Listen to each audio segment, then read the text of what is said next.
Hello दोस्तों, कल हमने पढ़ा था 75 प्रश्न तक। आज हम उससे आगे का प्रश्न को पढ़ते हैं। चर्यापद के रचयिता माने जाते हैं चर्यापद के रचयिता है सब्रपा। जिस समय मुसलमान भारत में आए थे उस समय सच्चे धर्म भाव का बहुत कुछ ह्रास हो चुका था। परिवर्तन के लिए बहुत बड़े धक्कों की आवश्यकता थी। ये पंक्तियाँ किस आलोचक की हैं? तो ये पंक्तियाँ हैं रामचंद्र शुक्ल की। रामचंद्र शुक्ल का हिंदी साहित्य का इतिहास प्रथम हिंदी शब्द सागर की भूमिका में प्रथमतः हिंदी शब्द सागर की भूमिका में किस शीर्षक से प्रकाशित हुआ? हिंदी साहित्य का इतिहास, हिंदी साहित्य की भूमिका, हिंदी साहित्य का विकास या साहित्य सहज। तो ये हुआ था आपका हिंदी साहित्य का विकास नाम से। ठीक है बच्चों।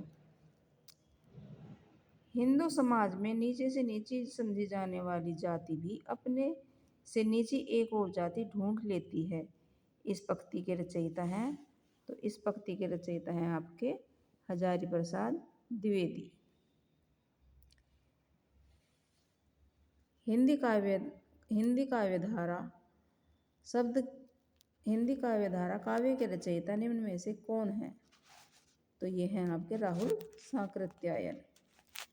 कयामास वध प्रसंग किस रचना के अंतर्गत आता है?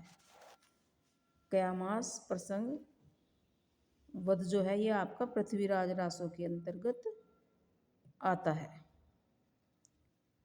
मनहु कला ससभान कला 1692 किस रासो ग्रंथ की पंक्ति है? तो ये पंक्ति है आपकी पृथ्वीराज रासो की। पद्मावत समय किस ग्रंथ का एक भाग है? पद्मावत समय आपका पृथ्वीराज रासो का एक भाग है। अपनी पहेलियों और मुखरियों के लिए प्रसिद्ध कवि कौन है? अपनी पहेलियों और मुखरियों के लिए प्रसिद्ध कवि अमीर खुसरो हैं। मैथिल कोकिल के नाम से प्रसिद्ध कवि थे तो मैथिल कोकिल के नाम से कौन प्रसिद्ध थे? विद्यापति। आदिकाल में खड़ी बोली को हिंदी की काव्य भाषा बनाने वाले प्रथम कवि थे। तो आदिकाल में हिंदी की खड़ी बोली को हिंदी भाषा बनाने वाले कवि थे आपके अमीर खुसरो। ढोला मारूरा दोहा की नायिका का क्या नाम है? तो ढोला मारूरा दोहा की नायिका का नाम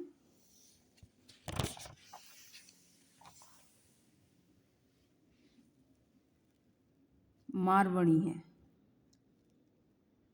बीसल देव रासो की नायिका का क्या नाम है? तो बीसल देव रासो की नायिका का नाम राजमती है। रेवंती गिरिरास ग्रंथ के रचयिता का क्या नाम है?